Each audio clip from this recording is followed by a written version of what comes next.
Sud Radio, Berkoff dans tous ses états. Nous sommes en guerre. Non, Fabien, tu ne gagneras pas avec un steak. Parce que le peuple, c'est le boss et Macron, c'est l'employé. Nous sommes dans une guerre hybride. Bien, je crois que c'est l'affaiblissement progressif des différents gouvernements qui la composent. En l'occurrence, il n'y a pas de gouvernement européen, il n'y a même pas d'entente européenne, on peut dire, mais et donc chacun tire de son bord. Nous sommes en guerre. Oui, vous avez entendu la voix de Jean-Marie Le Pen. Jean-Marie Le Pen, oui, un entretien exceptionnel. Il nous a reçus il y a 2 jours. Et voilà, nous avons passé quelque temps. Jean-Marie Le Pen, qui a été pendant longtemps, qui est toujours l'un des hommes les plus controversés de la politique française, mais il est là depuis 60 ans, et plus de 60 ans, dans la politique, et on va en parler avec lui. Un entretien exceptionnel pour ceux qui sont d'accord avec lui, et pour ceux qui ne sont pas d'accord avec lui, il faut écouter. C'est le dernier menhir de la politique française. Il n'en reste plus beaucoup. Et il a des choses à dire. Mais auparavant, nous allons recevoir une autre personnalité controversée. Mais nous, vous savez, on est en radio libre. On reçoit les personnalités, quelles que soient effectivement leurs opinions, du moment qu'elles ont quelque chose à dire et qu'elles sont compétentes dans ce qu'elles disent. Après, à chacun de faire son opinion. On reçoit Maître Carlo Alberto Brusa, qui vient de publier un livre très intéressant pour un lendemain sans liberté volée. Aux éditions Très Daniel, ne pas savoir est dangereux, ne pas vouloir savoir est complice. On en parle tout de suite. Ici Sud Radio. Les Français parlent au français. Je n'aime pas la blanquette de veau. Je n'aime pas la blanquette de veau. Sud Radio, Berkoff dans tous ses états. Midi 12 quasiment sur Sud Radio. Avant de présenter cette émission exceptionnelle, juste pour vous rappeler que l'entretien enregistré avec Jean-Marie Le Pen sera disponible sur YouTube et sur Facebook à partir de 13h en vidéo. Donc vous pourrez voir l'interview d'André Berkoff avec Jean-Marie Le Pen. Tout de suite, nous accueillons Maître Carlo Alberto Brusa, avocat et auteur de ce nouveau livre Pour un lendemain sans liberté volée. C'est aux éditions Guy Très Daniel. Et bien sûr, on prend toutes vos réactions pour questionner Maître Brusa au 0826 300 300. Sud Radio, Berkoff dans tous ses états. Le fait du jour. Virus, dit Renaud, connard de virus, mais quel dégât depuis 3 ans, à tout point de vue et à tous les étages. Alors justement, aujourd'hui, nous recevons Maître Carlo Alberto Brusa. Alors, quand j'ai annoncé que je recevais Maître Brusa, les uns m'ont dit « Ah oui, formidable, c'est bien, tu reçois, il a beaucoup de choses à dire et des vérités. » D'autres m'ont dit « Mais comment ? Il est sulfureux, il dit n'importe quoi, etc. » Je vous rappelle quelque chose, et vous le savez, vous, auditeurs de Sud Radio. Ce qui est intéressant, quand des personnes, ou des personnalités, ou des personnages font polémique, qu'est-ce qu'il faut faire ? Leur dire, leur mettre une étiquette et dire « Ah non, non, on les reçoit pas, ceux-là, on veut pas les voir », ou on dit, on les écoute, et puis on se fait son opinion. Eh ben, je crois que la seconde solution me paraît la solution la plus, je dirais, non seulement la plus démocratique, mais la plus de bon sens. Vous savez, dans quel pays et dans quel régime on fait taire les opposants ? Eh bien, nous, on ne fait taire personne. Carlo Alberto Brusa, bonjour. Bonjour. Alors, vous venez de sortir ce livre Pour un lendemain sans liberté volée, et vous êtes connu depuis déjà quelques années. Enfin, d'abord, vous étiez connu, alors, je ne savais pas, j'avoue, je ne savais pas que vous étiez l'avocat des footballeurs. Alors, je vois, vous avez conseillé Franck Ribéry, Zinedine Zidane, Didier Deschamps et beaucoup d'autres. Qu'est-ce qui vous a amené juste une question comme ça au sport et à... On m'a présenté un premier client, et puis au fur et à mesure, ça a été du bouche à oreille. J'ai travaillé énormément, mais surtout, ça a été l'affaire Ribéry, dans le cas Zaya. Je l'ai défendu, oui, et nous avons gagné. Il était relaxé, et ça a été quand même un événement très important, parce que tout le monde se demandait comment se fait-il qu'au lieu de prendre des grands ponts, c'est Brusa qui défend Ribéry, et ça a marché, parce que une chose, c'est faire des sketchs, et autre chose, c'est faire l'avocat et travailler les dossiers. C'est vrai, c'est pas tout à fait la même chose, vous avez raison. Et puis, alors, évidemment, vous êtes surtout connu depuis quelques années pour votre combat, depuis que s'est déclenché, effectivement, la pandémie, ce qu'on appelle la pandémie du SRAS Covid-19, et vous avez fondé le collectif collectif Réaction 19, on en parlera. Mais qu'est-ce qui a amené vous dire, écoutez, il y a quelque chose qui ne va pas dans cette histoire, vous n'êtes pas le seul, bien sûr, des médecins l'ont dit, mais vous avez pris position publique, et vous êtes battu là-dessus. Alors, qu'est-ce qui a déclenché chez vous le sentiment que quelque chose n'allait pas? Moi, j'ai réagi en tant que juriste. Je ne suis ni médecin, ni sociologue. Et en tant que juriste, la chose qui m'avait choqué, c'est lorsque je vois un président qui va annoncer un confinement, qui va décider un enfermement de toute la population française. Nous sommes le 16 mars 2020. Et en tant que connaisseur du droit, je me dis, comment se fait-il que le président puisse prendre une telle décision ? Une décision qui n'a pas de fondement, parce qu'à un moment donné, on est dans un état de droit, il y a des pouvoirs, il y a ce qu'on appelle l'état d'urgence, mais l'état d'urgence, il n'existe pas en matière sanitaire. Il existait en matière de défense, de guerre, etc. Ah oui, l'état d'urgence n'existe pas en matière sanitaire. Non, il n'existe pas. Il a été introduit, ça a été la loi du 23 mars 2020, avec le décret du 24 mars, qui a été le mécanisme, mais même quand le décret du 16 mars a été pris pour confiner, est un décret totalement illégal, dépourvu de tout pouvoir. C'est-à-dire qu'on ne peut pas, l'exécutif ne peut pas décider par un décret de confiner la population entière.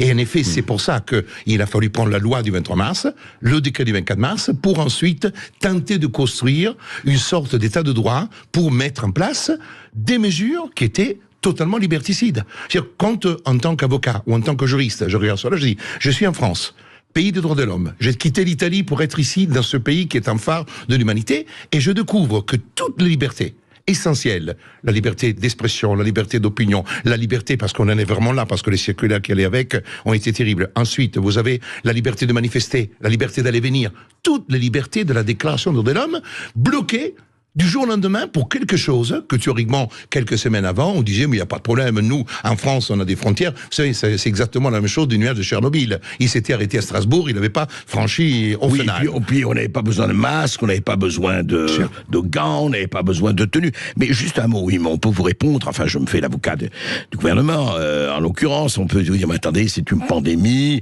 on risque d'avoir des millions de morts ou des centaines de milliers de morts, il faut bien se défendre, si on confine, c'est parce que justement, si tout le monde peut circuler n'importe comment, n'importe quoi, ça va être terrible. Oui, mais c'est une mesure très archaïque. Et quand on est en face, on est dans un pays qui est un pays très connu dans la pharmacovigilance, un pays connu aussi en termes de création de médicaments, et des informations parviennent tout de suite, parce que n'oublions pas que la déclaration de pandémie est faite le 30 janvier par l'OMS. Donc déjà, le temps s'écoule.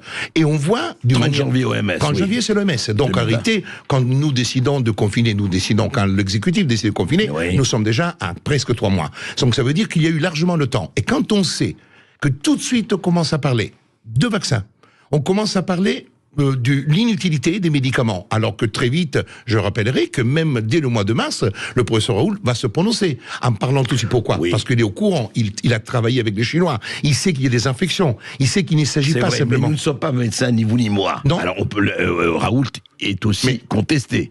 Mais moi, en tant que juriste, je dis, indépendamment de tout, je cherche le fondement légal qui permet de pouvoir dire, je viole toutes les règles des droits de l'homme et je viole aussi la Convention européenne de sauvegarde des droits de l'homme. Parce que je vous rappelle que quasiment les mêmes dispositions de notre Constitution, de notre bloc de constitutionnalité, on les a.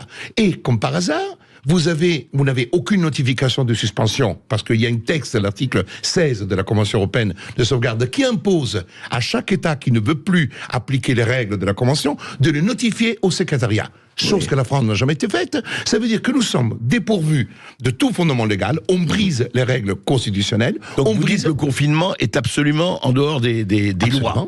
Absolument. Le confinement est une violation claire. D'ailleurs, après, on a la reconnaissance scientifique et médicale. Mais moi, en tant que juriste, en raisonnant, en tant que juriste, je pense avoir été parmi les premiers à dire, attention, je vous alerte, ce n'est pas possible. Et puis il y a une chose qui me choquait, c'est que parmi toutes les libertés, la seule qui n'était pas remise en cause était la liberté d'association. Et alors là, je dis pourquoi ? Pour une raison très simple. Tous les partis politiques sont des associations. Ça veut dire que si on avait interdit l'activité associative, on aurait empêché même l'activité politique. Et c'est pour ça qu'au fond, au début, j'ai créé l'association Réaction 19 en pensant pas du tout que je vais avoir presque 100 000 personnes ou 100 000 personnes à un moment donné.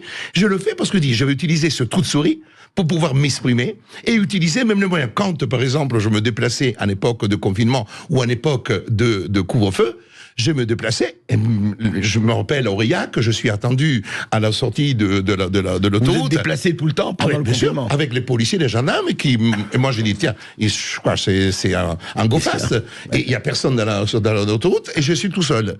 Et il me dit, mais qu'est-ce que vous faites là? Vous savez qu'il y a couvre-feu et tout? Je dis, non, je suis président d'une association, et déjà il savait, parce qu'avec la plaque, il savait déjà que j'étais. Et après... Ah oui, association, vous avez le droit de circuler. Bien sûr, je n'avais aucun problème. On ne pouvait pas m'empêcher, en tant que président d'une association, d'aller rejoindre mes acolytes, parce qu'ils ne pouvaient pas m'empêcher de me réunir. J'ai une réunion avec mes adhérents, et effectivement, je suis passé, je n'ai jamais eu un PV, j'ai voyagé partout, j'ai voyagé dans le train, en utilisant simplement le fait, on était, rassemblement, interdiction de dépasser les 6 personnes, on est à Cannes, avec un groupe, il y a la gendarmerie, les renseignements généraux qui arrivent, bonjour, qu'est-ce que vous faites là? Je dis, en train de fêter la première année de Réaction 19. Ah, mais vous pouvez pas le faire, vous avez vu combien vous êtes? Alors, il y avait les adhérents de la Côte d'Azur qui étaient là. J'ai dit non, on est en réunion, vous voyez, association et tout, alors téléphone, panique. Et après, c'était drôle parce que le commandant de gendarmerie qui était là, il a mangé des gâteaux avec nous, il a côté discuté parce qu'au fond, voilà, il y a des choses qui sont même anecdotiques pour faire comprendre qu'il y avait on était dans le paradoxe. On aurait dû créer une association, c'est dommage. Bien sûr, mais vous savez, quand je conseillais les restaurants de faire l'association, il y a eu aussi un théâtre, le Théâtre de Vent à Avignon, qui était sous forme associative, il y avait les camions de CRS, et Francis Lalanne allait jouer au Théâtre de Vent, mais tout le monde qui était présent était des sociétaires. Donc ça veut dire qu'ils pouvaient fermer, mais non, c'était une association qui se réunissait, et les restaurants, certains sont restés ouverts. Il y avait des trous dans la raquette. C'était un trou. C'est ça. C'était un trou. Et dans lequel vous êtes engouffré, on comprend. C'est ça, faire du droit. Oui, bien sûr. Ce n'est pas la loi. Les gens confondent souvent la loi et le droit. La différence, c'est quoi alors le droit, c'est l'ensemble des règles qui régissent la vie en société. Et quand on parle d'ensemble de règles, au fond, c'est aussi la perception, le raisonnement, la manière dont on va, la logique. Le droit, c'est une définition des choses les plus complexes. La loi est une source normative. C'est-à-dire que la loi est celle qui est votée par le Parlement, et beaucoup utilisent le mot loi aussi pour parler d'un règlement qui est pris par le gouvernement. Oui. C'est-à-dire que c'est normalement souvent la règle écrite. C'est pour ça que souvent, l'exécutif dit au juge, vous ne devez qu'appliquer la loi. Oui. Parce qu'en réalité, quand le juge s'érige en créateur de règles qui n'est pas exactement ce qui est inscrite, ça fait peur, ça fait penser à la Révolution française. Donc le droit, en réalité, il englobe, c'est pour ça qu'on a un contrôle de constitutionnalité qui se fait par le droit, et c'est pour ça que les gens, quand ils disent la loi, non, mais la loi n'est pas omniprésente, parce que en 1972... Et la loi peut changer. La loi peut changer, mais en réalité, même le droit peut changer, parce que le droit est parfois le reflet d'un État. Quand vous aviez les femmes qui prenaient des seins nus, étaient punies parce que c'était outrage public à la pudeur, et c'est en 1982 que, effectivement, la loi a changé. Est-ce que la loi est-elle juste avant et pas juste après? Après, oui. Voilà, c'est toutes les problématiques de cette compréhension. Donc, et à votre avis, justement, et sur le plan qui nous occupe ici et qui est votre métier et votre vocation, il y a eu énormément de, je dirais, de rupture de règlement, de rupture de légalité dans cette phase du Covid qu'on connaît maintenant depuis 3 ans. Absolument. Absolument, parce qu'il y a un problème qui était, il y a quelque chose qui était rédhibitoire dans notre affaire, et la vaccination. Moi, je ne suis pas un anti-vax. Mes enfants, je les ai vaccinés par l'obligation légale pour aller à l'école. Donc, le mot anti-vax, c'est quelqu'un qui se positionne en disant « je suis contre ». Oui, je suis contre. Je ne suis pas contre la science. Moi non plus, je suis pas du tout anti-vax. Mais je suis pas contre la médecine. Moi aussi, je pris des médicaments, j'ai 4 stents, je prends des statines pour vivre, parce que aujourd'hui, je n'ai jamais dit « haro ». J'ai défendu des médecins, j'ai défendu des médecins qui ont eu des problèmes dans le cadre. Donc, me présenter comme quelqu'un de complotiste qui va... Non, je suis quelqu'un qui tente d'utiliser le droit, la science juridique, pour comprendre. Sur la question de la vaccination, par exemple, on a vendu en disant magnifique, la vaccination, merci, on a même le Conseil de l'Europe qui remercie tous les scientifiques dans sa résolution, etc. Le problème qui se pose, est-ce que ce sont des vaccins? Le juriste arrive, vous voyez, quasiment au même résultat que certains médecins qui posent la question. Parce que le juriste a des règles. Je vais chercher la majeure. Je vais chercher la définition des vaccins. Et une définition qui n'existe pas en droit français. Ah bon? Non, en droit français, il n'y a pas de définition du vaccin en droit français. Vous n'avez aucune définition de vaccin en droit français. Et la définition de vaccin, vous la trouvez dans une directive européenne.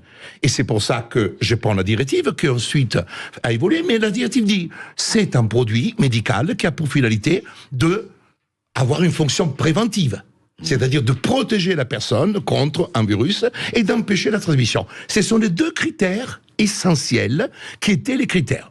Quand on sait, et on le sait très tôt, que le vaccin ne protège pas, et le vaccin n'empêche pas la transmission. Alors, quand vous dites, juste, je vous arrête un moment, Maître Brouza, j'allais dire Docteur Brouza, c'est intéressant comme lapsus. Quand vous dites, effectivement, on l'a su très tôt. Vous avez vu hier même le professeur Jean-François Delfrécy, ancien président du conseil scientifique, aujourd'hui conseil d'éthique, a dit oui, mais nous on pensait que aujourd'hui on s'est trompé, effectivement, il n'empêche pas la transmission. On parlera des formes graves après. Donc vous dites, il le savait, pas lui seulement, mais beaucoup depuis longtemps. Mais bien sûr, vous prenez le Conseil d'État, décision du mois de mars 2021, un petit monsieur de 87 ans qui se fait vacciner, il court vite devant le Conseil d'État pour dire « je veux sortir ».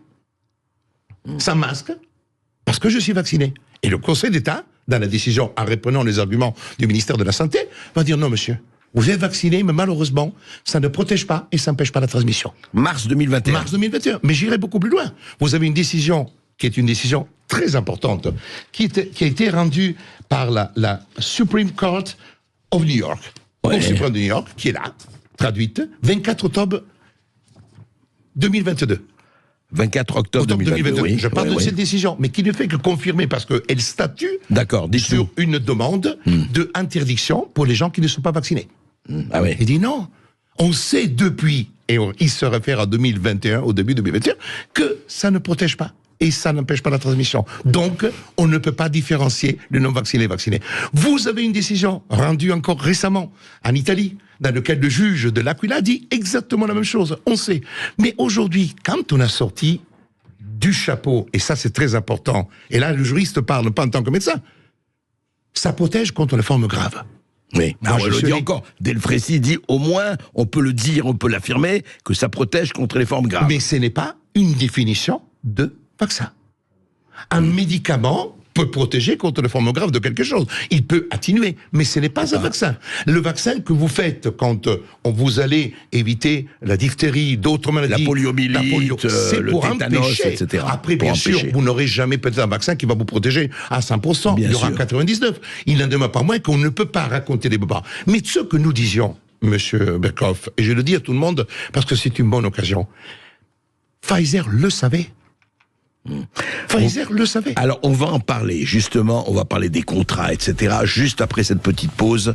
À tout de suite, et on est avec Maître Carlo Alberto Brouza. Avec Maître Brouza et avec vous au 0826 300 300. Vous êtes nombreux à réagir sur le Facebook et sur le YouTube. À tout de suite sur Sud Radio. 12h30 sur Sud Radio, on est toujours dans ce fait du jour exceptionnel avec Maître Carlo Alberto Brouza qui vient nous voir pour ce nouveau livre Pour un lendemain sans liberté volée. C'est aux éditions Guy Trédaniel. Alors justement, Carlo Alberto Brouza, on parlait de ces rapports, on parlait des vaccins, et vous dites, mais c'est Pfizer lui-même qui dit ce n'est pas un vaccin. Et vous avez preuve à l'appui, vous avez le rapport, alors je rappelle, alors c'est intéressant, ce n'est pas le rapport qui est signé avec l'Union européenne, mais le rapport que Pfizer a signé avec l'Afrique du Sud, c'est bien ça? C'est le contrat. Le contrat de vente, oui, c'est pas le rapport, bien sûr, c'est le contrat de vente qui date de 30 mars 2021. Voilà. Et alors, on va pas le lire, ce rapport, complètement, mais il est dans son intégralité. Mais il y a quelques phrases qui sont assez parlantes. Dites-nous. Alors, il y a un élément que je me permets de rappeler. C'est quand même un pays comme l'Afrique du Sud qui a permis d'avoir connaissance de la forme des contrats que presque tout le monde a signés. Ouais. En réalité, les éléments que nous avons, j'ai eu le. Vous voulez dire que le contrat du Sud ressemble beaucoup. C'est un contrat pro forma. Un contrat pro forma. En réalité. Donc l'Union européenne a signé pratiquement les mêmes. J'ai la preuve avec l'Albanie. Quelques mois après, c'est exactement le même texte. D'accord. Et la chose importante, c'est que la Cour de Pretoria, après avoir eu un collectif de médecins, etc., qui demande la transparence, fait injonction sous astreinte à l'État sud-africain de publier le contrat. Or, je rappelle à tout le monde que le contrat, il y avait une clause de confidentialité qui était insérée dans tous les contrats. Par exemple, le Québec, le Canada, a refusé la publication des contrats parce que la directrice de Pfizer a dit, si vous publiez le contrat, faites attention, ça pourra remettre en cause notre capacité à commercialiser avec vous. Risque même d'enlever les usines. Donc, on a utilisé le chantage. Je rappelle à tout le monde que l'Union européenne, on a permis à quelques députés de l'Union européenne de se rendre dans une pièce fermée, sans téléphone, sans crayon, pour aller regarder des contrats qui en plus étaient biffés. Michel Rivasi et Virginie Joron, pour ne citer qu'elle, nous l'ont dit. Donc, absolument. Et ils n'ont pas pu rapporter grand-chose, parce que la plupart du contrat était biffé. Maintenant, on a ici le contrat.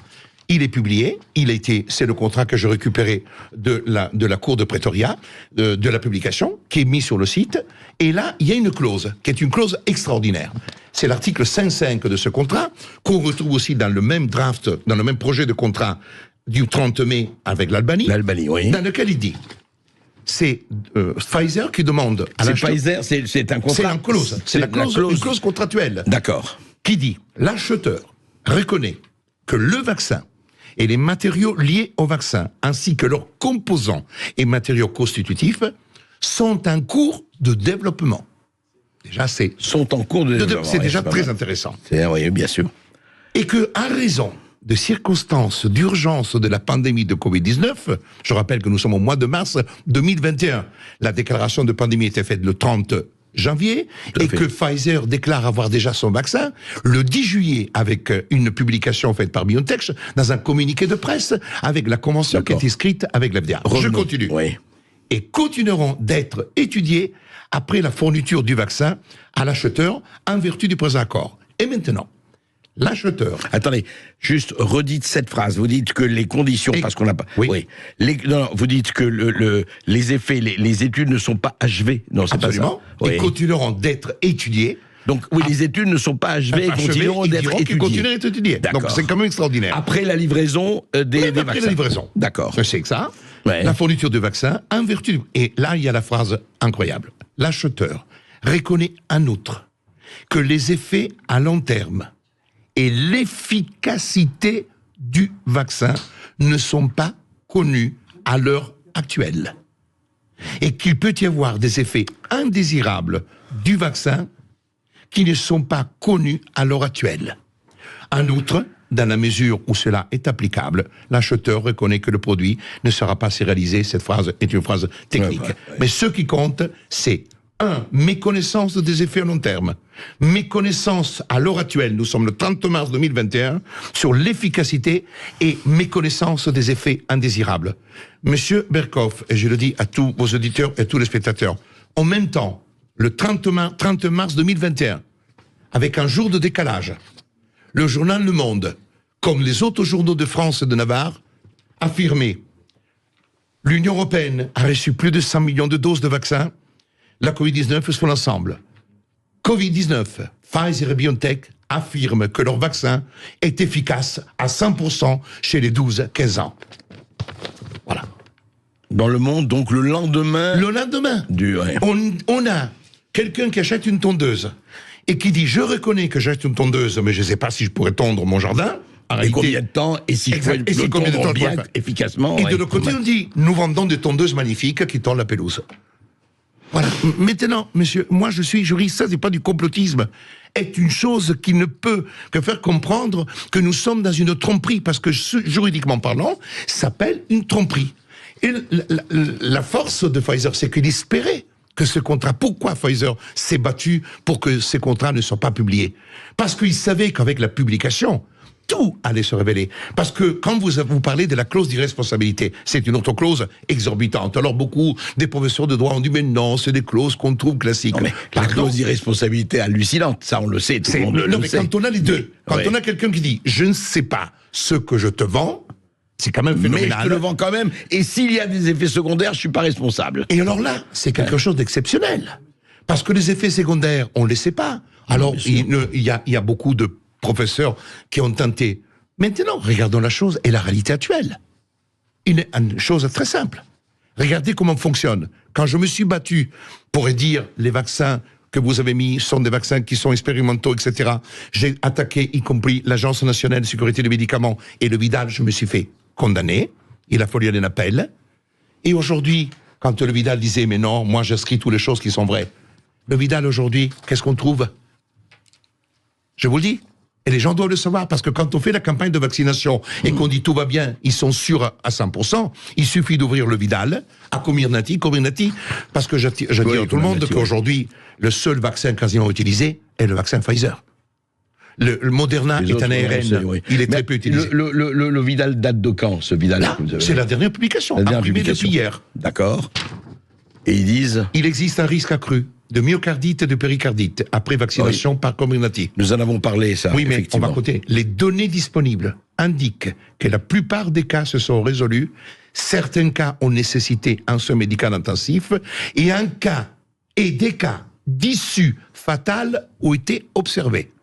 Ouais. Attention, c'est ce qui est écrit par le Vidal, alors que quand vous avez des mots qui sont encore plus forts, dans la note Comirnaty, annexe 1 de son propre vaccin, il n'utilise pas le mot fatal, parce que le mot fatal, ça fait penser à fatalité. Et les gens, quand ils pensent à fatalité, ils pensent à quelque chose qui peut ne pas arriver. Pas du tout. Le mot fatal, en étymologie, veut dire quelque chose qui va arriver inéluctablement.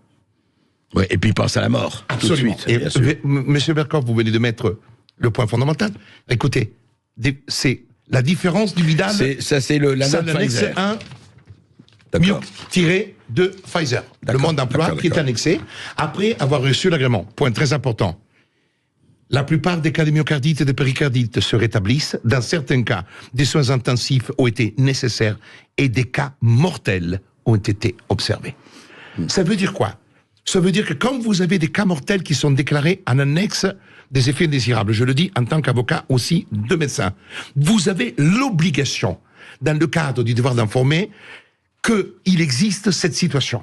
C'est ça. Qui aujourd'hui va mener son enfant à une vaccination Pfizer? S'il y a des possibilités fatales. C'est pas une possibilité. C'est-à-dire qu'en réalité, quand on dit que des cas mortels ont été observés, c'est comme si on vous prenait la roulette russe, vous avez une balle. Vous savez que quelqu'un, à un moment donné, va la prendre, la balle. Oui, alors juste un mot.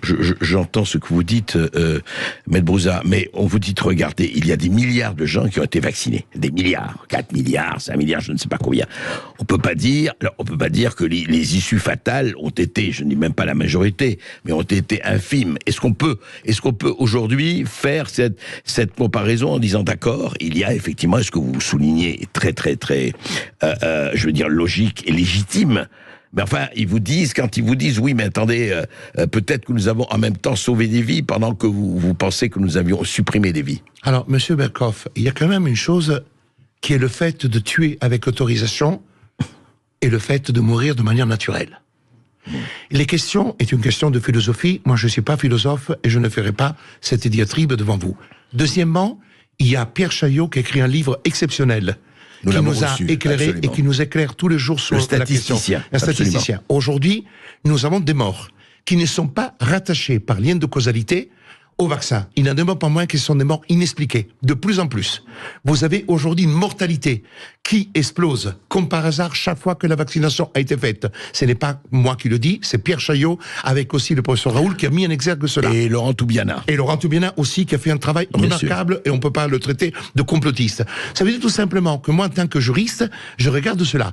Et quand je vois que l'Agence nationale de sécurité du médicament, elle est capable de nous dire de ne pas utiliser Humex, Actifed, Nurofen, Dolurum, que nous avons tous pris peut-être un jour, depuis même des années, et cela fait des années, et qui dit de provoquer des rares effets indésirables, tels que des infarctus et des rares effets indésirables. Ce ne sont pas les mots annexés à Comirnaty. Ça veut dire tout simplement qu'aujourd'hui, on va dire, ne prenez pas d'Humex, mais va te faire vacciner sans problème parce que tu dormiras de sommeil tranquille. Ça s'appelle les 2 poids et 2 mesures, c'est bien ça. Je suis d'accord avec vous, mais l'avocat qui est aussi avocat de personnes qui frappent à sa porte à la suite de erreurs médicales. Moi, je ne dis, chacun doit être libre.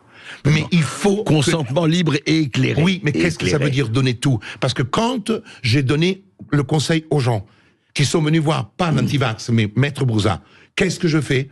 Vous allez voir votre médecin, vous lui apportez le Vidal et Comirnaty, vous lui dites, est-ce que, monsieur le médecin, pouvez-vous me garantir que je ne risque pas de mourir? Et vous me signez un papier que vous assumez la responsabilité. Aucune signature. Et vous savez qu'il y a un échange qui a été dans les réseaux sociaux, et nous l'avons émis, et puis ici dans Berkoff, dans ce état, nous l'avons diffusé, où quelqu'un qui disait, mais écoutez, vous me dites ça, et le médecin qui vaccinait dit, mais écoutez, tout le monde meurt un jour. C'est une réponse tout à fait. Esteban, nous avons des auditeurs. On marque une courte pause et après on prend les auditeurs. À tout de suite sur Sud Radio. Sud Radio Berkov dans tous ses états. Appelez maintenant pour réagir 0826 300 300. 12h46 sur Sud Radio. Nous sommes toujours avec Maître Carlo Alberto Brusa et nous sommes avec Valérie qui nous appelle depuis Savigny-sur-Orge. Bonjour Valérie. Bonjour Valérie. Bonjour. Bonjour Monsieur Berkov, bonjour Maître Brusa et tout d'abord un immense merci à tous les deux pour tout ce que vous faites. Merci. Ma question est simple, j'ai refusé de me faire vacciner contre la Covid, je le spécifie, comme vous l'avez très bien dit tout à l'heure, je ne suis absolument pas anti-vax, je suis vaccinée avec tous les vaccins classiques, mes enfants également, mes chats aussi, enfin voyez le truc. La question est simple, qu'est-ce qu'on peut faire de façon pratique pour obtenir réparation de tous les préjudices que nous avons vécu au cours de cette période qui a été complètement dingue pour nous. C'est-à-dire interdiction d'aller dans certains lieux publics, interdiction d'aller au stade, interdiction d'aller au resto. J'ai vu ma fille qui est soignante être obligée d'aller se faire vacciner tandis qu'elle n'avait aucune raison médicale de le faire et elle y est allée en larmes. Donc j'aimerais savoir qu'est-ce qu'on peut faire, Maître Brusa, pour obtenir réparation de ce préjudice, car on ne sera plus jamais les mêmes. On a été tous... moi, j'ai été complètement bouleversée par cette période. Je veux dire, j'ai toujours travaillé, payé mes impôts, vous voyez. Voilà, qu'est-ce qui m'est tombé dessus? J'ai été mise au banc de la société. Je ne comprends pas. J'aimerais obtenir réparation. Merci Valérie. Maître Brusa, qu'est-ce qu'on peut faire? C'est une question extrêmement complexe parce que ce sont des actes de gouvernement. Ce sont des décisions prises par le Parlement dans des lois qui ont fait l'objet de recours, le cas échéant, devant le Conseil constitutionnel, qui ont été validées.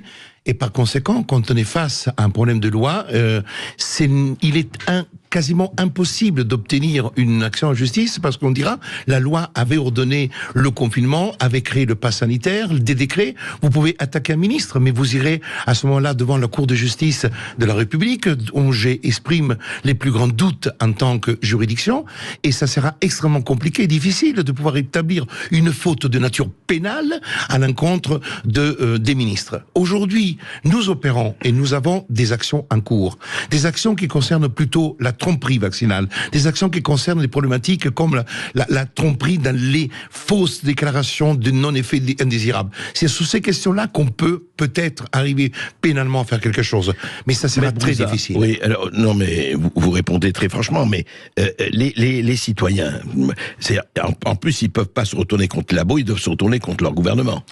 Sur le plan juridique, les labos ont mis des clauses de exclusivité d'irresponsabilité. En réalité, ce ne sont pas des clauses de responsabilité, mais limitatives ou élisives de responsabilité. Ouais. Ça veut dire tout simplement qu'aujourd'hui, le système, par exemple, si on prend la vaccination, vous êtes dans le régime de l'OMIAM. C'est-à-dire vous êtes dans le régime juridique d'une indemnisation qui pourrait être versée par l'organisme d'indemnisation des problèmes vaccinaux dans le cas d'espèces. Mais aujourd'hui, vous n'avez pas... Le confinement en tant que tel est une faute, entre guillemets, politique. Il faudrait établir que le confinement a généré un préjudice qui peut avoir une connotation pénale pour pouvoir, le cas échéant, attaquer tel ministre ou le président ou le premier ministre qui a décidé du confinement. Mais c'est une faute aujourd'hui quasiment impossible à établir. Travail d'Hercule. Merci beaucoup Valérie pour votre appel. On accueille Emmanuel qui nous appelle depuis Pessac. Bonjour Emmanuel. Bonjour André, bonjour Maître Brusa. Merci beaucoup à vous.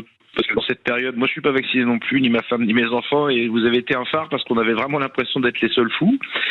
Donc ça nous a vraiment aidé parce que voilà, vous aviez une parole vraie et qui nous a rassurés.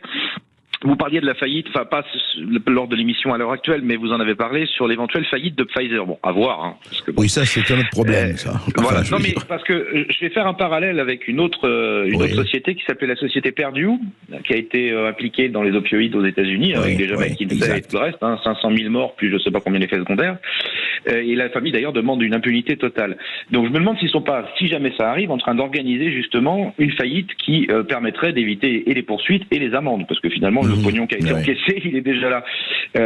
Et alors en revanche, pour revenir à ce que vous disiez juste avant, s'il y a eu tromperie sur le produit, notamment sur sa composition, est-ce que les clauses justement d'impunité tombent? Parce que là, il y a quand même aux États-Unis pas mal de procès qui commencent à s'ouvrir justement sur le fait que ce qui a été vendu, ou en tout cas prétendument vendu comme un produit X, n'est pas celui qui a été injecté. En tout cas, pas pour tout le monde. C'est clair, Emmanuel. J'ai une dernière chose. J'avais, par exemple, on parlait aussi tout à l'heure du fait que, enfin, vous disiez qu'effectivement sur les milliards, il n'y a pas eu beaucoup d'effets secondaires, ou en tout cas pas répertoriés. Moi, je vais vous citer une anecdote. Les gendarmes ont été obligés de se vacciner. Moi, j'ai un collègue qui l'est, enfin un copain qui l'est. Ouais. Quand je lui ai demandé, je lui ai dit, écoute, il a eu des problèmes, etc. au niveau des yeux. Je lui ai dit, va demander à ton médecin de faire des dédimères. Le médecin lui a refusé. Donc quand on veut pas trouver, on cherche pas, ça va mieux. Mais je voudrais juste sur un dernier truc. Emmanuel, nous avons beaucoup d'éditeurs, on peut pas vous prendre trop longtemps. Et il faut que vous compreniez ça. Non, mais je voudrais parce que sinon on n'en sort pas et vous n'aurez pas de réponse à aucune de vos questions.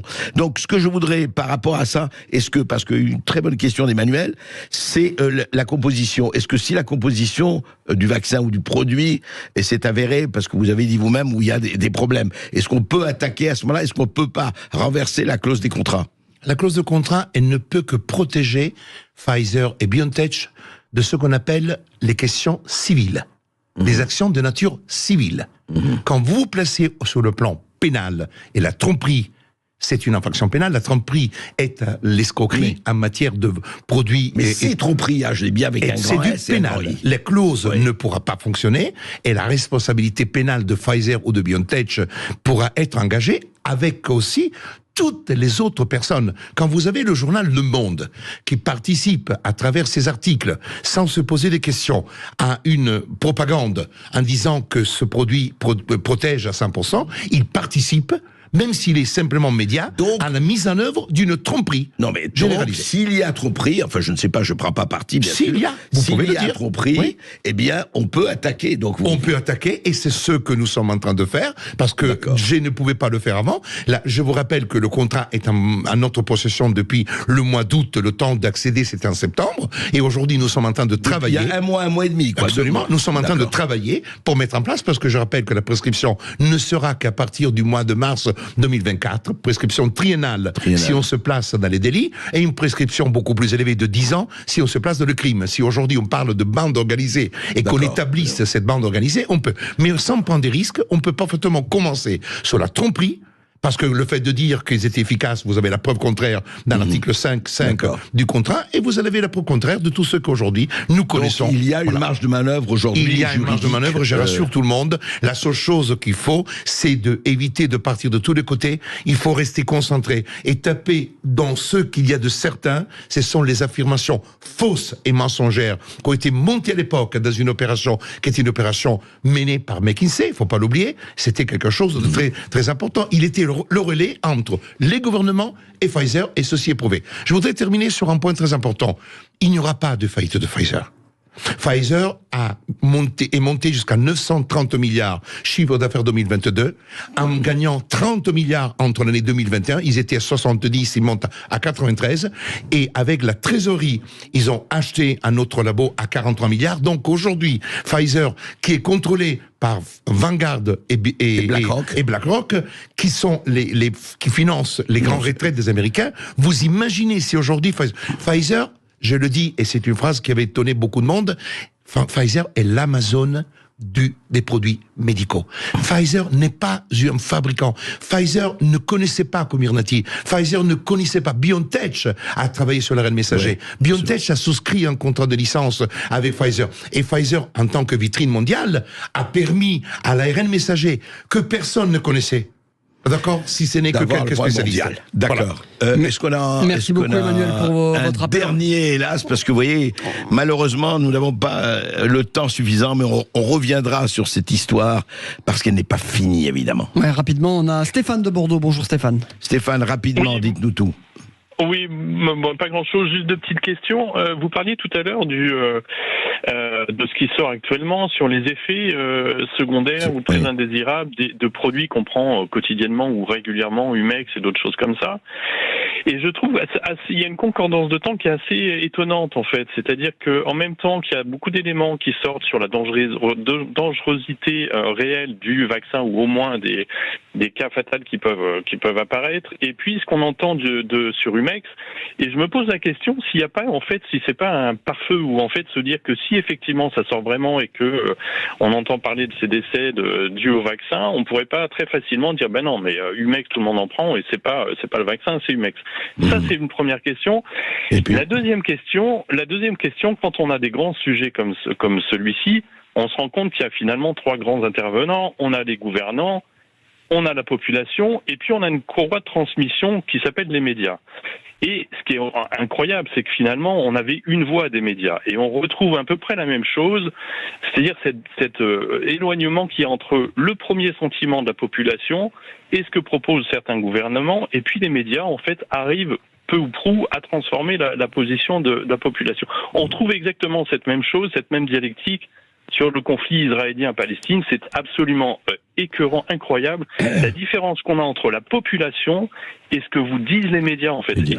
C'est écœurant, c'est-à-dire on a l'impression parfois de ne pas vivre dans le même monde, vous voyez. Et la question que je pose à l'avocat présent, c'est est-ce qu'il y a un moyen d'attaquer ces médias, en fait, parce que le vrai danger vient d'ici, enfin pour une grande partie, on a des médias qui sont terrifiants, quoi. Le vrai danger est partagé, effectivement.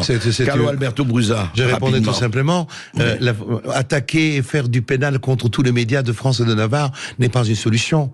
Il faut surtout à ce moment-là regarder, écouter les radios qui fonctionnent et les télévisions qui portent la bonne parole. Écoutez Sud Radio et M. Berkoff, et vous aurez peut-être la possibilité de sortir de la caverne, d'avoir un esprit critique. Je dis cela parce que c'est une question qui m'était souvent posée. Mais aujourd'hui, ce n'est pas en faisant... Les médias sont le reflet d'une société. La société que nous avons construite est une société qui a fait que, à partir d'un certain moment, l'État a pris une telle dimension que les gens ont accepté. Et au fond, la Covid, qui était pour eux une occasion peut-être de mettre en place certaines opérations d'agenda, a été aussi un réveil pour beaucoup de gens qui avons accepté d'une manière, je dirais, facile toutes les décisions du gouvernement, la confiance que les Français avaient auprès de leur gouvernement, de leurs gouvernants. Elle s'est effritée. Et c'est là qu'il y a une sorte de réveil. C'est pour ça qu'aujourd'hui on s'est dit, parce que je peux vous dire que les médias, pendant la Covid, n'ont fait qu'agir comme les médias qu'ils agissaient 5 ou 10 ans auparavant. Ils n'ont pas changé. Ils étaient exactement les mêmes. Et c'est là qu'on s'est aperçu qu'on était peut-être dans un système de doxa contrôlé par un système de pensée unique que nous voulons combattre. Et la question qu'on peut se poser, c'est est-ce qu'on a les médias et est-ce qu'on a les politiques que l'on mérite? Vraie question. Aussi, mais le reflet, c'est aussi la question, quelle est aujourd'hui la démocratie, quel est le rôle du peuple dans la démocratie, quelle est l'implication du peuple dans les choix démocratiques. Vaste question philosophique, on reviendra, y compris avec vous, Carlo Alberto Brusa, pour parler de tout cela. Merci maître, et on rappelle ce livre, Pour un lendemain sans liberté volée, c'est aux éditions Guy Trédaniel. On se retrouve dans un instant. Sud Radio Berkoff dans tous ses états. Les perles du jour. La Shabada, et oui, on va éclaircir un tout petit peu. C'est vrai que Carlo Alberto Brusa dit des choses très fortes. À vous de vous faire une opinion, effectivement, sur ces 3 ans de Covid-19. On va parler de quelque chose qui s'est passé dans l'Iowa. Foire agricole. Eh bien, il y a une femme politique républicaine, Kari Lake, qui était en visite dans l'Iowa. Et lors de sa visite, elle s'est arrêtée pour traire une vache. Pendant cette action, elle s'est amusée. Il y avait des journalistes du New York Times qui la suivaient. Et elle a commencé à parler avec eux. Écoutez. Which one of you is from the New York Times? Do you know there's only 2 genders, right? I just take pictures. There's only 2 genders, and they know that in Iowa. I challenge the New York Times reporter and the Washington Post reporter to try to milk a cow and then try to milk a bull and see how that goes. Alors ça c'est formidable. Elle dit voilà, il y a quelqu'un du New York Times du Washington Post qui la suivait. Il dit écoutez, je voudrais savoir ce que vous pensez des genres, du genre, de la théorie des genres. Et alors les 2 journalistes ont souri. Il dit écoutez, c'est très simple, vous dites que alors les genres, il dit il y a pas d'hommes, il y a pas de femmes, il y a etc. trans et compagnie. Il dit écoutez, moi je vais vous donner une chose très simple. Là je suis en train de traire une vache. Alors vous savez traire les vaches l'autre comme ça. Il dit c'est très simple. Eh bien, vous allez traire une vache, et puis je vais vous demander de traire un taureau. Vous allez voir si c'est possible. Fin de l'histoire. Et quelle morale. Sud Radio Berkoff dans tous ses états, midi 14h. André Berkoff. Eh bien, Il y a 2 jours, nous sommes allés chez lui, chez Jean-Marie Le Pen. Jean-Marie Le Pen, on va pas le présenter, c'est, je ne dirais pas le dernier des grands mohicans de la politique, le menhir, comme on l'appelait, mais pour ceux qui le détestent, comme pour ceux qui l'adorent, comme pour ceux qui sont indifférents. Je rappelle qu'il est en politique depuis plus de 60 ans. Il a 95 ans aujourd'hui, il a toute sa tête, il est là et il dit des choses, mais avec beaucoup de recul et beaucoup de paix, je dirais, et à paisible. Et puis, vous savez, faut pas oublier que ce qui est quand même assez paradoxal, c'est que ce qu'il disait il y a 20 ou 30 ans, et il faisait traiter de nazis, de fascistes, de ceci, on est tous contre, etc. Eh ben, la moitié de la classe politique, que ce soit sur l'immigration, l'insécurité, etc., a repris ses paroles. Alors, certains s'en réjouissent, d'autres le déplorent, et dans tous les sondages, on voit que plus de 50 à 60% des Français, y compris de gauche, sont assez d'accord avec lui sur l'immigration. Mais évidemment, on le dit pas. Non, on n'est pas d'accord, on n'en a rien à faire. C'est ce qu'on pense aujourd'hui.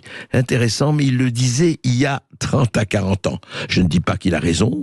Moi, il y a beaucoup de choses qui m'éloignent énormément et très fortement de Jean-Marie Le Pen. Mais on est, je le rappelle, la radio libre et on écoute. Et Jean-Marie Le Pen, avec tout le recul qu'il a, mérite largement d'être écouté. Sud Radio Berkov dans tous ses états. Le face-à-face.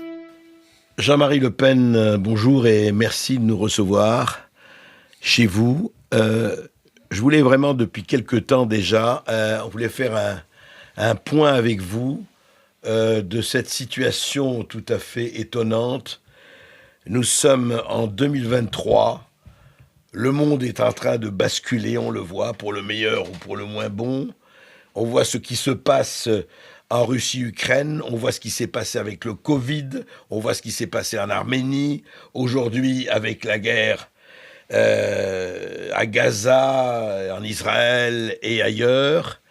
Et on voit ce qui se passe dans cette Europe en général et dans cette France en particulier, où l'impression que nous avons, mais vous me direz, c'est qu'on est à la fois spectateur, et je dirais un peu un spectateur passif et un peu décomposé.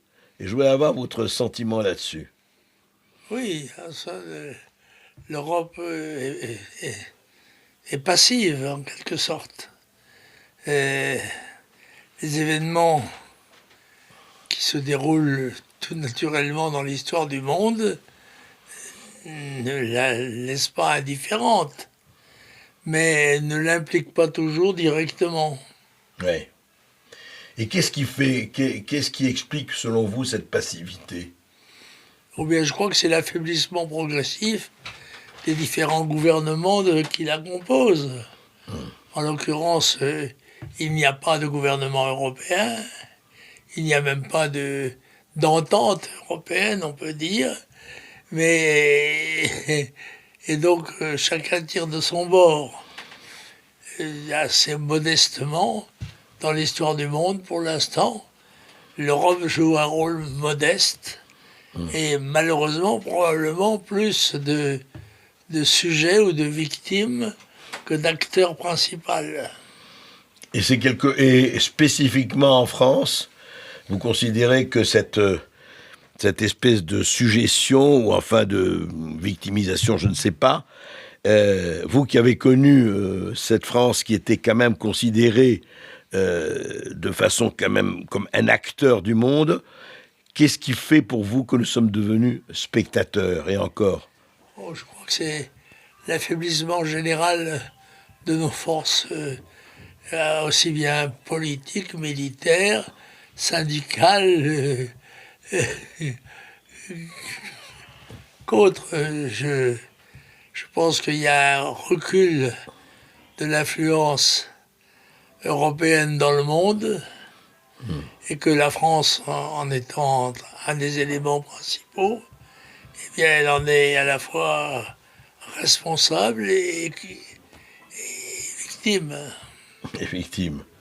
Et alors justement, vous vous êtes battu depuis, plus de 50 ans, on le sait, depuis bien avant, pour non seulement une certaine idée, il faut le dire, de la France, mais pour une France, et ce qui est très frappant aujourd'hui, que les gens s'en réjouissent ou le déplorent, mais beaucoup de gens, je vois dans le personnel politique, même intellectuel ou autre, reprennent ce que vous aviez dit il y a 30-40 ans. Je ne dirais pas mot pour mot, mais pas loin. Il y a quand même quelque chose... Comment ça vous fait réagir quand vous entendez tel ou tel homme politique ou leader politique ou intellectuel ou autre dire oui, au fond, on aurait dû faire peut-être plus attention. Oui, mais c'est un hommage posthume qui m'est rendu en quelque sorte. Posthume. Je veux dire, un hommage passé. Ouais.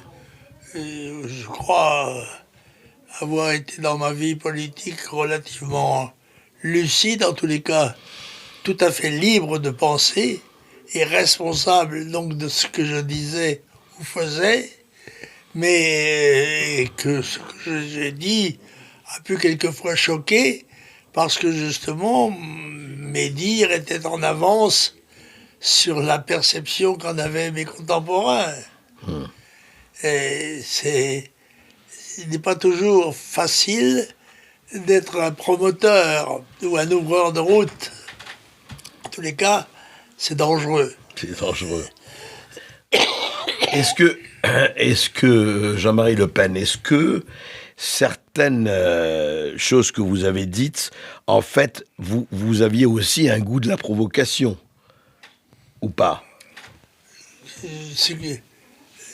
À partir du moment où on énonce des vérités qui ne sont pas celles du commun, on est toujours provocateur. Je suis provocateur de quelqu'un. Non, je n'ai pas le sentiment. Je ne le faisais pas pour cela, encore que ça puisse être un procédé pour percer le barrage de la différence. Oui. Et oui, donc il y avait de ça et ça faisait partie de... Mais je voulais savoir, qu'est-ce que vous avez senti? Une chose dont je me rappelle, et qui est... L'histoire est intéressante. En 1983, vous avez fait, je crois, corrigez-moi si je me trompe, votre première grande émission, comme on dit les Américains, le jargon, le prime time à la télévision, dans l'heure de vérité, de François-Henri de Vérieux. Oui. Vous étiez passé et ça avait fait une très grande impression. Et après, est-ce que c'était bien la première fois que vous passiez dans une émission de très grande audience, où vous aviez déjà votre... ou pas? Je dois dire que je ne me souviens pas et que je n'inscris pas les différentes prestations que je fais dans un schéma... Oui, bien sûr. Non, pourquoi je vous dis ça? Je vais vous dire pourquoi pas pour me souvenir d'émissions de télévision. Mais François Mitterrand avait, paraît-il, exigé, c'était le service public, que vous passiez à 1 heure de grande écoute, et pratiquement deux mois après, il crée SOS Racisme. Dans la tradition de dire, on va faire un peu l'équilibre. Et quand vous avez senti que, au fond, ce que vous faisiez, vous, il y a eu après le choc de 2002, mais on en reparlera, quand vous avez senti que la France était en train de basculer dans quelque chose d'autre, est-ce que c'est il y a 40 ans ou est-ce que c'est plus haut, plus avant, personnellement, vous-même? Je crois que c'est une évolution qui ne s'est pas démentie, il n'y a pas eu d'accélération particulière. Non, nous sommes dans un procédé de décadence de la puissance politique, économique, morale. Et il y a des moments plus ou moins rapides, mais imperceptibles, pour ainsi dire, au grand public. Mais alors, est-ce que c'était inscrit? Pourquoi, selon vous? Pourquoi cette décadence? Pourquoi ce processus? Est-ce que c'était inscrit? Est-ce que c'était inéluctable? Est-ce que c'était mektoub ou pas? C'est l'usure des institutions, quelles qu'elles soient, et des situations sont mouvantes, les équilibres se modifient, et qui dépendent généralement pas de nous. Et Nous en sommes donc par conséquent les victimes. Mais quelle qu'elle soit, nous devons faire face. Et nous essayons de trouver des réponses à des questions dont nous ne connaisserons pas toujours l'intitulé. Mais vous l'avez senti quand même, puisque vous en parliez très tôt. En tout cas, vous aviez pris position en disant, je me rappelle votre Jeanne d'Arc, sauve-nous. Je veux dire, vous aviez pris position, en tout cas, en disant, mais il faut casser ce processus, ou en tout cas, essayer de l'endiguer. C'est ce que vous disiez à maintes reprises. Oui, je ne vais pas dans ce domaine changer d'idée. Ma base de réflexion est principalement nationale. Et je considère, même si le mot a perdu de sa force, que la nation reste un élément fondamental de la science politique. Et donc des éléments de détermination, des volontés qui s'expriment. Cela étant, je n'ai pas le sentiment d'avoir été le promoteur de solutions particulièrement remarquables, si ce n'est que d'apporter à chaque fois la réponse que tout naturellement devaient donner les institutions politiques de défense de la nation, que je considère comme un élément fondamental de l'équilibre des sociétés. Nous allons mettre une petite pause et nous allons reprendre notre entretien avec Jean-Marie Le Pen. Sud Radio Berkov dans tous ses états. Le face-à-face. Jean-Marie Le Pen, nous sommes toujours avec vous et il y a une question que je voulais vous poser parce que vous avez traversé, je dirais, une bonne partie du XXe siècle et une bonne partie du XXIe. Et oui. Et en fait, il y a quelque chose, je voulais vraiment vous demander, comment vous avez côtoyé le personnel politique, pour ne parler que de celui-là, des années 50, 60, 70, etc., 80. Nous sommes en 2020, et quand vous regardez le personnel politique d'aujourd'hui, pour ne parler que de la France, mais on pourrait aussi parler du reste, comme vous voulez, c'est quand même, il y a quelque chose d'assez frappant sur les différences. Non, qu'est-ce qui vous paraît frappant, vous ? Ce qui me paraît frappant, c'est la baisse de niveau. La baisse de niveau. Oui, la baisse de niveau, de personnalité, de stature, d'épaisseur quand même. Oui. Ceci est en effet un des signes du temps. La vie politique, si j'ose cette formule, est moins vivante qu'elle ne l'a été en d'autres temps, parce qu'aussi notre capacité à agir, notre puissance a diminué, s'est relativisé. Le rôle de la France en Europe et de l'Europe dans le monde n'ont pas augmenté, au contraire. Et dans cette situation, je dirais, d'attente des événements, parce que il y aura des événements déterminants, mais il y a de grandes chances qu'ils ne soient pas de notre fait. Mais vous pensez qu'il y aura des éléments déterminants, on va en parler. Oui, mais ça, écoutez, c'est une explication, mais ça ne suffit pas. Qu'est-ce qui fait quand même si la France ou l'Europe a perdu de sa puissance, et oui, c'est évident, mais qu'est-ce qui fait que nous avions, allez, je vais prendre des exemples, et je ne vais pas vous citer à vous, qu'est-ce qui fait que nous sommes passés de qu'on aime ou qu'on n'aime pas, de Gaulle, d'un Mitterrand, et encore une fois, je ne fais aucune préférence politique, d'un Pompidou, même d'un, je ne sais pas moi, d'un Pasqua, allez, je ne vais pas les citer, à nos petits marquis d'aujourd'hui. Oui, je ne trouve là rien que de très banal. Somme toute, les statures sont dessinées a posteriori. C'est-à-dire que chacun essaye d'y mettre ce qui convient à son équilibre personnel. Ah, vous pensez qu'on projette ? je dois dire que la vie politique ne me surprend pas, si ce n'est qu'elle s'inscrit dans ce que je crois être, hélas, une décadence de nos institutions, de notre morale, de notre intelligence. Alors, je vous repose la question, Jean-Marie Le Pen. Cette décadence, elle est due quoi, à la perte de puissance? Elle est due à quoi? Parce que on ne décadence pas comme ça, si je peux me permettre. Oui, elle est certainement liée à nos formules de savoir, c'est-à-dire d'éducation. Je crois que les différentes exigences ont baissé de niveau et que on tolère maintenant beaucoup de faiblesses que l'on n'aurait pas admises dans d'autres temps. Ouais. Cette espèce d'indulgence à l'égard de l'effort, du travail, des valeurs qui étaient en quelque sorte jusqu'ici exigées de tous les États et de tous les gouvernements. C'est là qu'il y a, je pense, une différence.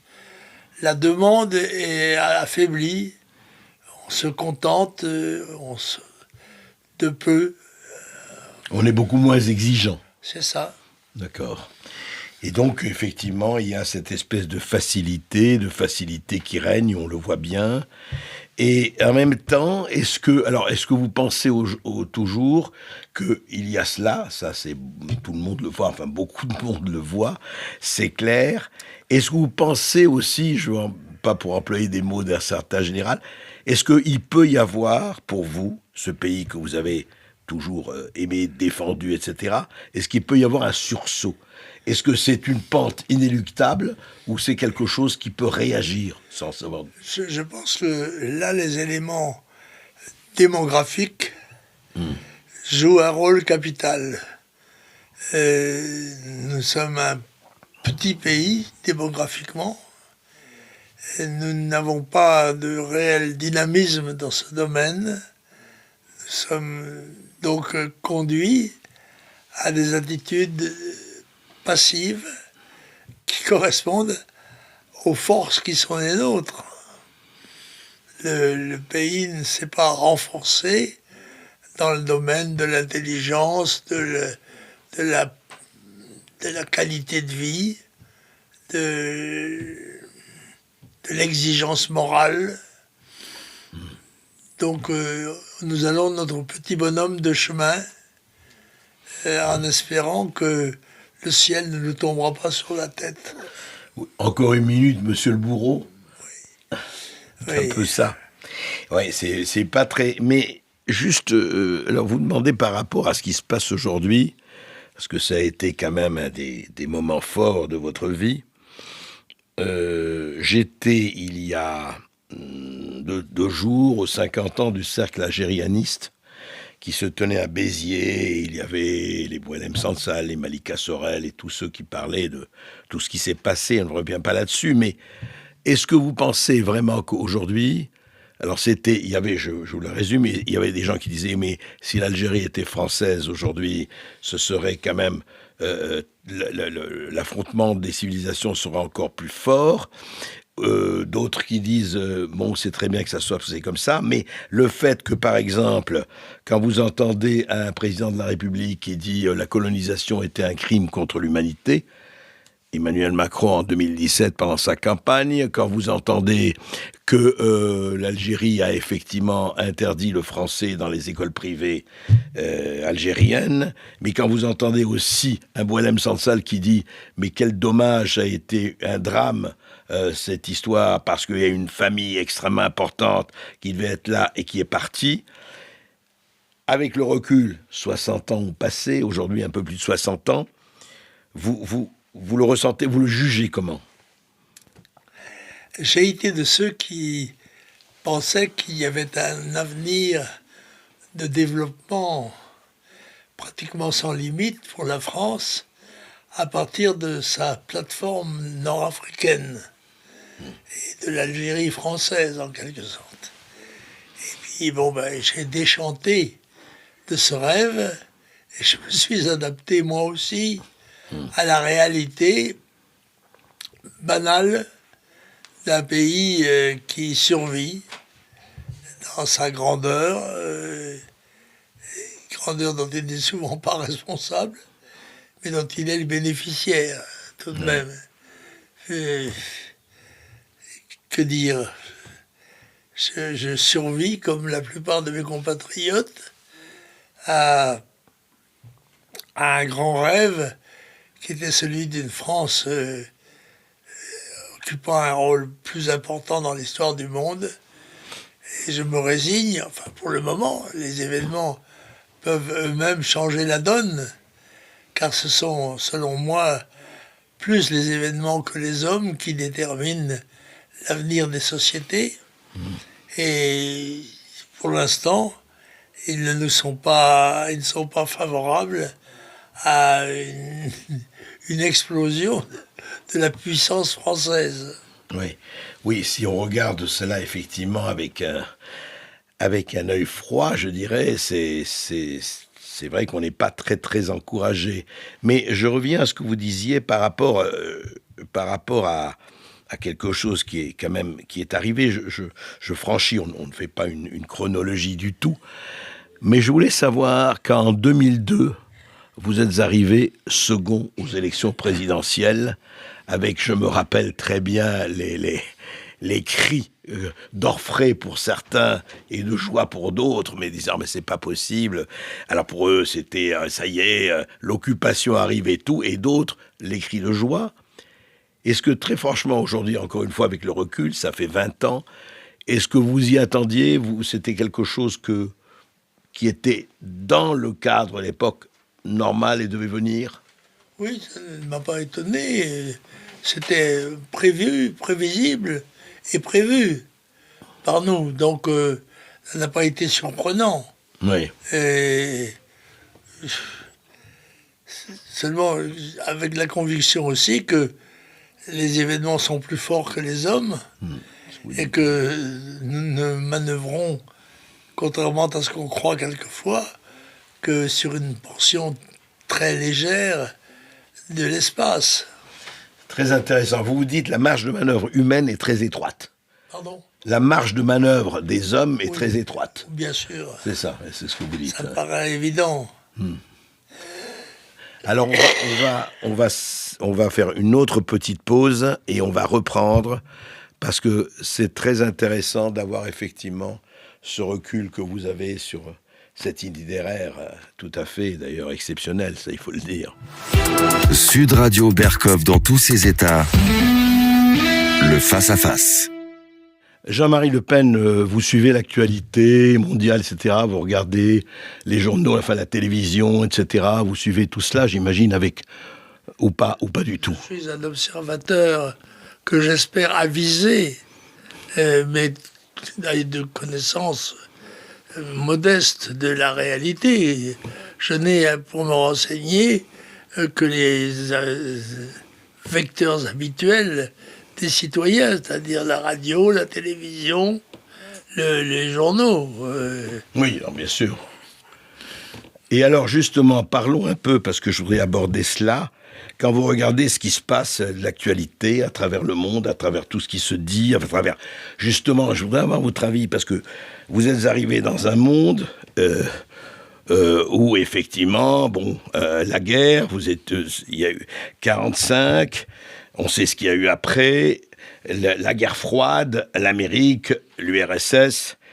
Ensuite, l'effondrement de l'URSS avec la fin de l'histoire que prévoyaient certains comme Fukushima. Ils disaient, ça y est, l'histoire est finie, tout va aller bien. Et puis, juste après, effectivement, le 11 septembre, ensuite, ce qu'il y a eu, toutes les guerres, etc., la Russie-Ukraine aujourd'hui, et le basculement du monde avec les BRICS, avec la volonté de dédollariser le monde et avec effectivement la volonté de bâtir une alternative au dollar et à l'Amérique. Qu'est-ce que ça vous inspire ? Cela ne me transporte pas d'enthousiasme. je suis observateur des événements politiques et de leur déroulement. Et cela ne me surprenne pas outre mesure. La toute-puissance du dollar est mise en cause, mais elle l'est depuis longtemps. Et somme toute, elle n'a pas encore perdu sa guerre. Et je ne sais pas ce que l'avenir décidera de cela.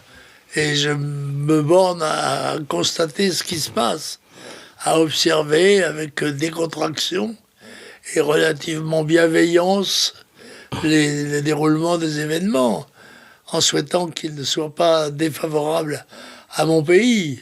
C'est le souhait que je puis faire. Mais alors justement, parlons revenons à la France et à l'Europe. Est-ce que pour vous, l'euro, l'Union européenne, aujourd'hui quand même on a 20 ans de recul avec l'euro, etc., ça a été une bonne chose, où les avantages emportent sur les inconvénients et les bénéfices sur les risques, ou c'est le contraire? Je crois que vouloir construire une Europe par-delà les nations et contre elles était nuisible. Et donc, par conséquent, le déroulement, somme toute banal de la vie, qui fait qu'on s'accommode des différentes situations, fait que je constate que la France, dans l'Europe actuelle, joue un rôle qui est plutôt favorable à la fois à ses intérêts et en général aux intérêts de l'Europe elle-même.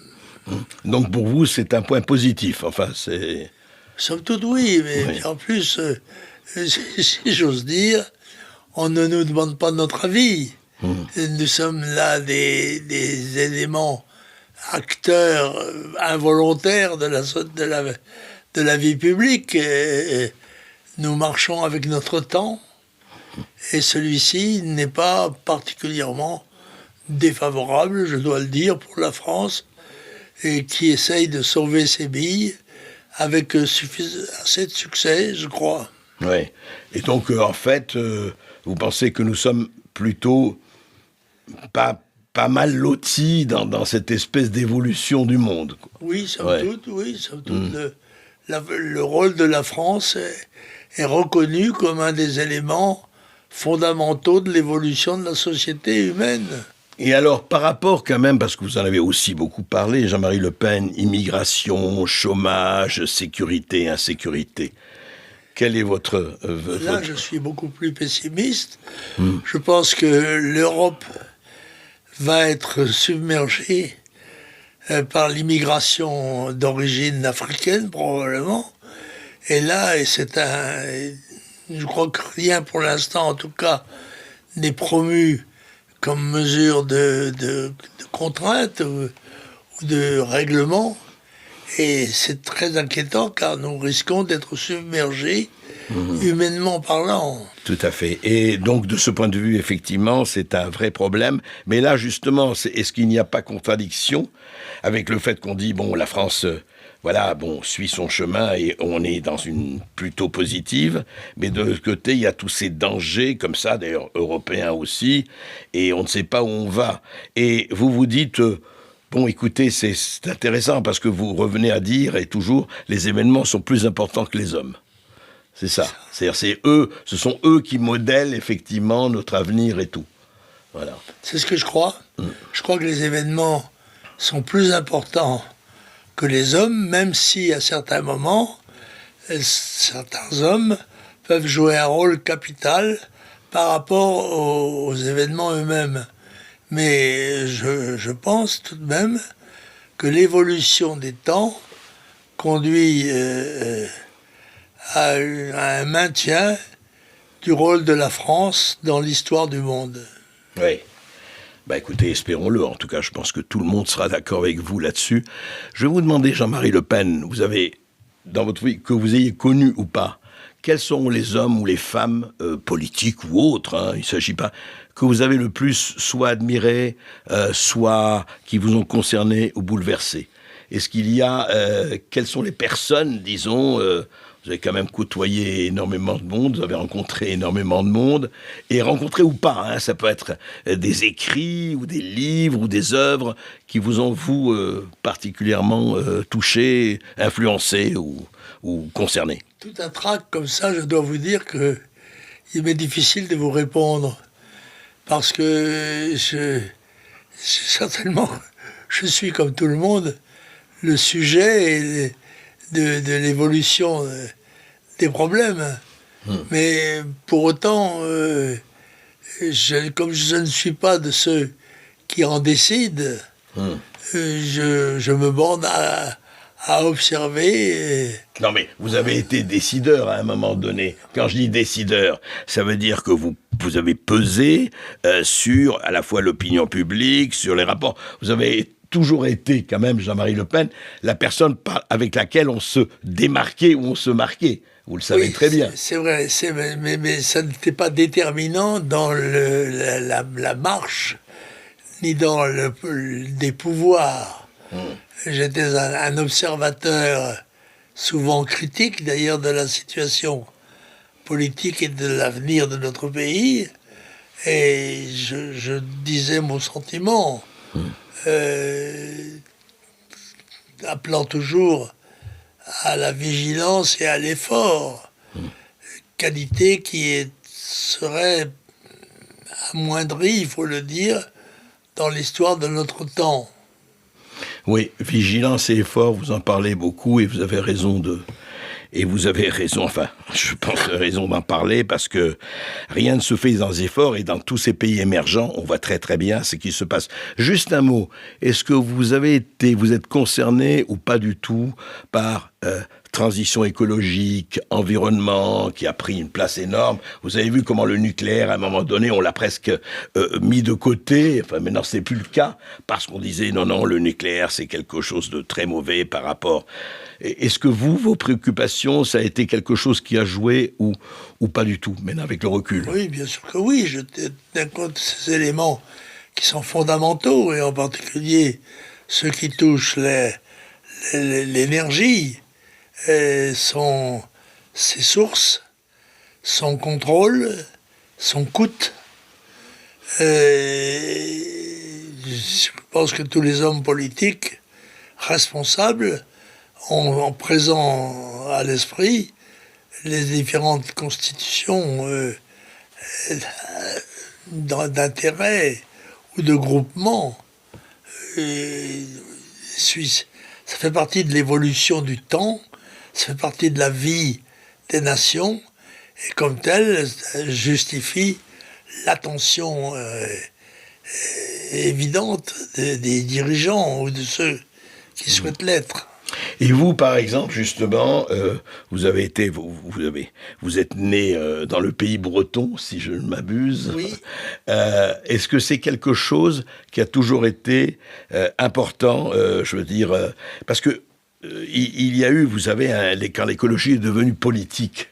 Quand l'écologie est devenue politique, est-ce que c'est quelque chose, vous avez vu, croître le mouvement écologiste, qui est devenu aujourd'hui un parti, etc., etc.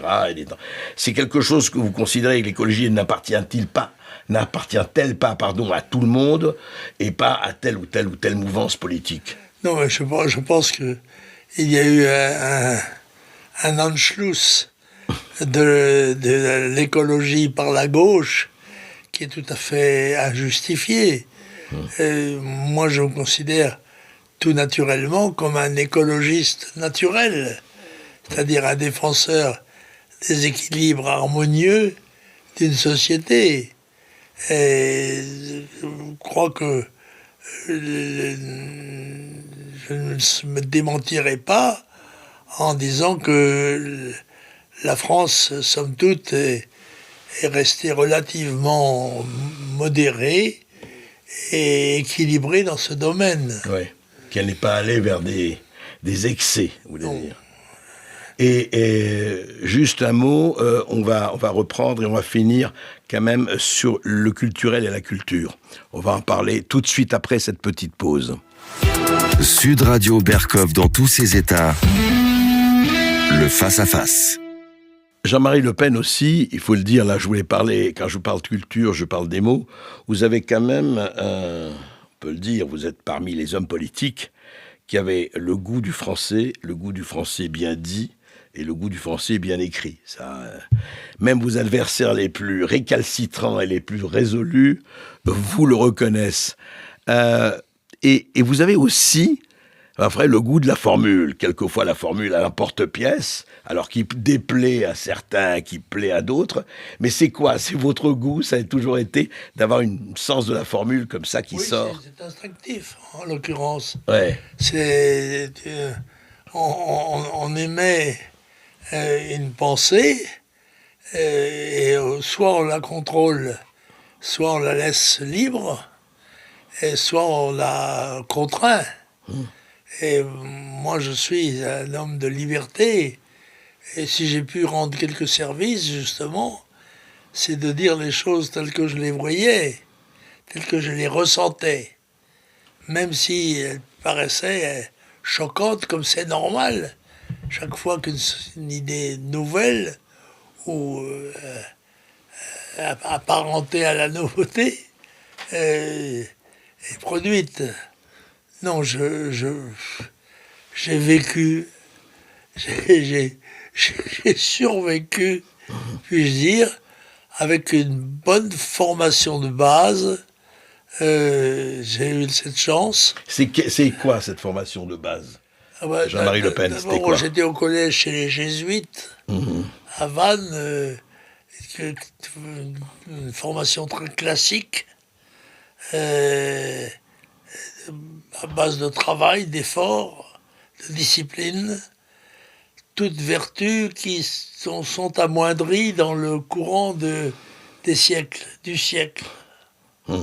Des siècles, il y en a eu deux. C'est vrai. Ah, c'est déjà pas mal. Mais oui, effectivement. Et vous dites que ça, c'est la culture qui vous a vraiment fait ce que vous êtes. Oui, je pense que c'est l'apprentissage du latin, du grec, des pensées anciennes, donc la relative valeur des opinions selon les moments historiques, tout cela contribuait à former l'honnête homme, en quelque sorte, l'honnête homme du XXIe siècle. Et oui. L'homme de la Renaissance, enfin, en tout cas, si on peut dire cela. Mais en même temps, Jean-Marie Le Pen, c'est intéressant parce que la politique, en tout cas, la famille, que ce soit votre fille ou votre petite-fille, elles sont extrêmement présentes. Mais c'est intéressant, c'est-à-dire que vous, en tout cas, vous êtes un arbre, quel que soit ce qu'on peut penser, qui a porté des fruits. Bien sûr, mais il ne les maîtrise pas. Mais il s'en réjouit d'ailleurs, car je considère qu'ils sont plutôt flatteurs pour l'arbre pour le chêne. Et je ne fais pas d'illusions sur la trace que nous laissons dans l'histoire du monde. Est-ce que vous êtes comme Giscard d'Estaing qui disait « La postérité ne gardera aucune image de moi ». Est-ce que vous pensez ça de vous? Non, je pense que le fait d'avoir été contesté sera probablement la plus sûre garantie que mon nom ne sera pas tout à fait oublié. Oui. C'est vrai, c'est-à-dire que vous n'avez laissé personne indifférent, en tout cas, ça on peut le dire. Ouais. Je me contente du peu. Le peu, écoutez, vous avez en tout cas, vous avez tracé, vous avez fait. Alors, dernière chose, je ne veux pas vous redemander les gens ou les écrivains que vous aimez, etc. Mais est-ce que vous pensez qu'un pays, c'est d'abord, entre autres, c'est d'abord sa langue, et que mais la maîtrise de la langue est vraiment l'une des conditions d'être français. Je dis français puisque nous sommes en France. Est-ce que c'est la langue le plus important pour vous? Est-ce que c'est la mémoire? Est-ce que c'est l'identité? Qu'est-ce qui est pour vous constitutif? Et c'est ma dernière question d'un pays. C'est l'ensemble de ses valeurs, mais il est bien évident que la langue est capitale. Parce que d'abord, le capital intellectuel, moral, psychologique que contient la langue en fait une poutre maîtresse de l'édifice de la pensée. Et c'est certain que les Français sont d'abord des gens qui parlent le français ou l'écrivent. Et que si eux apportent des modifications à l'état de cette langue, elle-même modifie l'état des psychologies de ceux qui s'en servent.